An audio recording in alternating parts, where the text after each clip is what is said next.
Hi friends, welcome to my channel.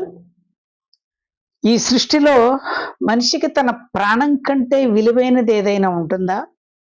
లేదు.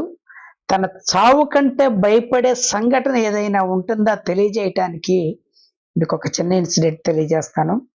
ఒక ఊర్లో ఒక ప్రొఫెసర్ గారు ఉంటారు. ఆయన చాలా తెలివి గలవారు, చాలా మంచివాడు, చాలా ధనవంతుడు. ఎవరికైనా పేదవాళ్ళకి చదువుకోవటానికి డబ్బులు లేకపోతే ఫీజులు కట్టి చదివిస్తారు. అలాగే ఎవరైనా అనారోగ్యంతో పేదవాళ్ళు బాధపడితే ఎంత డబ్బైనా సరే ఇచ్చి ఆయన వైద్యం చేయించటం ఆయనకు అలవాటు.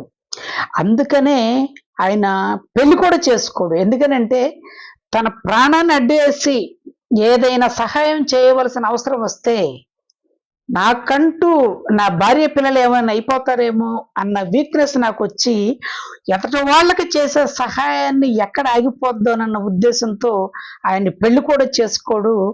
చాలా ధైర్యవంతుడు. ఎవరైనా ఏదైనా అడిగితే నా ప్రాణాన్ని ఇచ్చైనా నిన్ను కాపాడుతానని చెప్పి సంఘటనలు ఉన్నాయి. అలా కాపాడిన సంఘటనలు కూడా ఉన్నాయి. దానికి ఉదాహరణ ఏంటంటే ఆయన ఇంట్లో పనులు చేయటానికి ఒక పనివాడిని పెట్టుకొని ఆయన వంట పని కానీ ఆయన పనులన్నీ చేయించుకుంటూ ఉంటారు.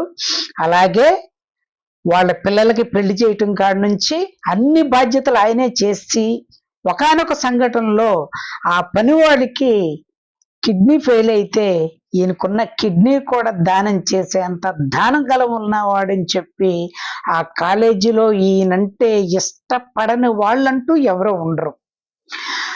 ఆ రోజులు గడుస్తూ ఉంటాయి. ఒకరోజు ఆయన ఇష్టపడే కొంతమంది స్టూడెంట్స్ని తీసుకొని ఒక విదేశం టూర్ వెళ్దామని చెప్పి ఒక ఫ్లైట్లోకి ఎక్కుతారు. ఫ్లైట్లోకి ఎక్కిన తర్వాత అనేక దేశస్తులు ఉంటారు. ఆ ఫ్లైట్లో కొంతసేపు అయిన తర్వాత పైలట్ గారు ఒక అనౌన్స్మెంట్ చేస్తారు. ఫ్లైట్కి చిన్న టెక్నికల్ ఇష్యూ వచ్చింది.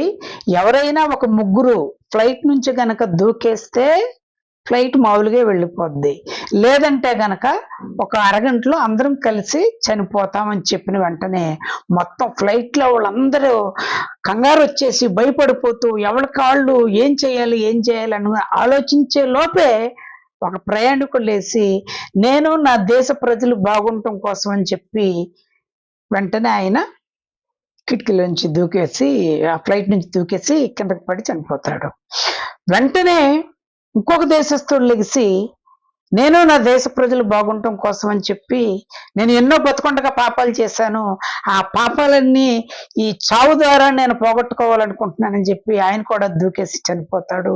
ఇంకా మూడో వాళ్ళు ఎవరు అని చెప్పి ఎవరు దూకితే బాగుండు అని అందరూ వాళ్ళకి ఇష్టదైవాన్ని ప్రార్థించుకుంటా ఉండంగానే మన ప్రొఫెసర్ గారు లెగిసేటప్పటికి అప్పుడు వరకు ఎంతో అభిమానించిన ఈ స్టూడెంట్స్ మిగతా వాళ్ళు కూడా అమ్మ ప్రొఫెసర్ గారు లెగిసిపోయారు కాబట్టి ఈయన దూకేస్తాడు, ఎన్నో సార్లు చావుకు భయపడలేదు కాబట్టి ఈయన దూకి చనిపోతాడు అని అనుకునే లోపు ఆయన నుంచొని ఒక 5 నిమిషాలు ఆలోచిస్తారు.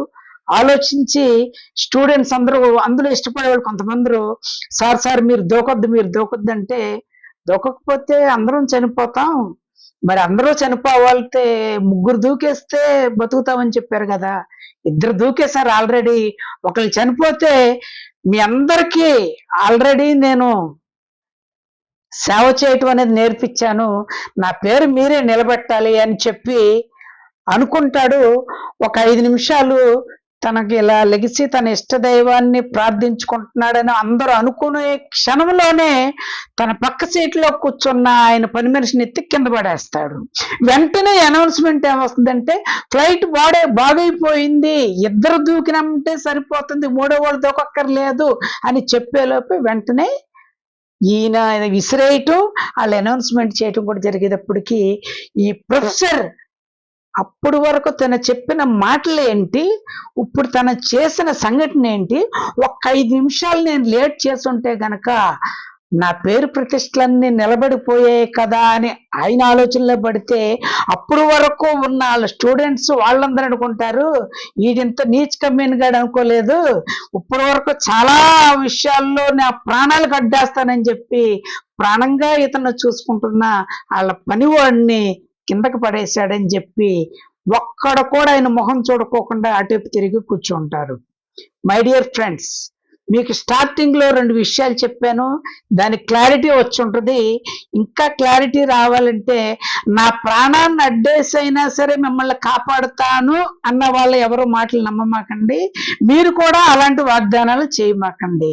ఇంకా ఫైనల్ విషయం ఏంటంటే, మన ప్రాణానికి మించింది ఈ సృష్టిలో ఏదీ లేదు. భగవంతుడు మనకి ప్రాణం ఇచ్చింది, మళ్ళీ ఆయన తీసుకునే వరకు మన ప్రాణాన్ని మనం త్యాగం చేయకూడదు. ఈ రోజుల్లో చాలా మంది ఎవరో అమ్మాయి నా లవ్ చేయలేదని సూసైడ్ చేసుకుంటున్నారు, అబ్బాయి నన్ను ప్రేమ పేరుతో మోసం చేసేసాడు, పెళ్లి చేసుకోలేదు అని చెప్పి చనిపోతుంది. కొంతమంది ఉద్యోగం రావట్లేదని చనిపోతున్నారు. ఇవన్నీ తాత్కాలికమే. కొంతకాలం అయితే గనక ఎటు పరిస్థితుల్లో అవన్నీ చక్కదిద్దుతాయి.